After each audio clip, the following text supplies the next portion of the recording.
All right, welcome back. So last time we dove into how Plasm's candy swap shops are actually pulling in real money from trading fees. But that really begs the question, doesn't it? Right. So we've got this down. The system generates actual profit.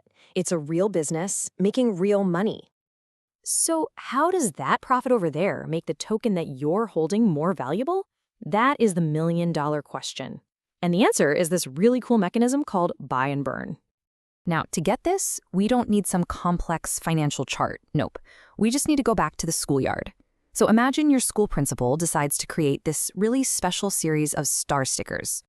The school puts out exactly 1,000 of these stickers. That's it, a fixed supply. All the students can earn them, trade them, and at first they are absolutely the hottest thing on the playground. But you know how these things go. After a while, they're everywhere. Every kid has a bunch.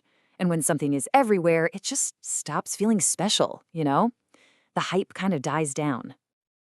But this principal is smart. She sees this and comes up with a plan. First, she takes the money the school made from the latest bake sale and starts buying back stickers from the students. Then, and this is the most important part, she takes those stickers she just bought and throws them right into the trash. Gone. Poof. They can never be used again. And just like that, the number of stickers out in the wild has dropped. We're down from 1,000 to, let's say, just 800. The total supply has officially shrunk. So what happens? Well, the kids notice immediately. They look at the stickers they have and they're like, whoa, wait a minute, these are actually pretty rare now. All of a sudden, they feel valuable again, and everyone wants to get their hands on them. And that little story from the playground? That is precisely what Plazm is doing with its own tokens. It's the same exact idea. Okay, so let's translate this from the schoolyard to the crypto world. The whole process has two very clear parts. You've got the buy, and then you've got the burn. So first step is the buy. Just like the principal used the bake sale money, Plazm takes the real, actual cash it earns from its candy swap shop fees and uses it to go out and buy its own tokens right on the open market. And then comes the burn. Those tokens they just bought are sent to a special address called a burn address. You can literally think of it as a digital black hole, a one-way incinerator.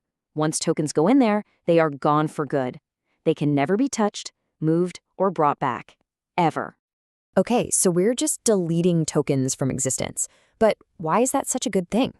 Well, it all comes down to one of the most basic rules in economics: scarcity. Think about it like this. If you have 10 friends and 10 cookies, great, everybody gets a cookie. No big deal. But what if you have the same 10 friends, but only 5 cookies? All of a sudden, each one of those cookies becomes way more valuable, way more desirable. And that's really the secret sauce here. When you systematically make the supply of something smaller, but the number of people who want it stays the same or even grows, the price of that thing tends to go up. It just becomes rarer. And you know, the really elegant thing about this whole system, it pays for itself.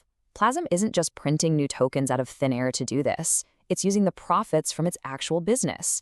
It's the principal using the bake sale profits, not taking the kids' lunch money, to fund the whole thing. So when you put all of these pieces together, you end up with this beautiful, self-sustaining loop that just keeps going. Let's walk through the whole cycle so you can see how it works. So it starts with people depositing funds. Plaz puts that money to work in its swap shops. Those shops generate real fees, real profit. That profit is then used to buy Plazm tokens off the market. And those tokens are immediately burned, which shrinks the total supply, making every other token out there just a little bit rarer. And then the whole cycle just starts all over again. Now this is what makes Plazm so different. So many other projects are inflationary. They just print more tokens to give out as rewards, which actually makes each token worth less over time. Plazm is the opposite. It's deflationary. It's actively deleting tokens. It's kind of like an artist destroying half of their paintings to make the ones that are left priceless. Now this is a seriously clever design, for sure. But it's really important to know that it is not some kind of magic money machine. The entire system has one very, very important dependency. This whole engine needs fuel, and that fuel is profit. The buy and burn mechanism only works as long as those candy swap shops are profitable. If those profits ever dry up, well, then there's no money to buy back tokens. And if there are no buybacks, there's nothing to burn. The whole value engine just grinds to a halt. The health of the underlying business is absolutely everything. So there you have it. Now you know how buy and burn works to make tokens more scarce and hopefully more valuable over time. But that's really only one half of the story. There is another major piece to the Plazm puzzle. And that's exactly what we're going to cover in our next explainer, staking.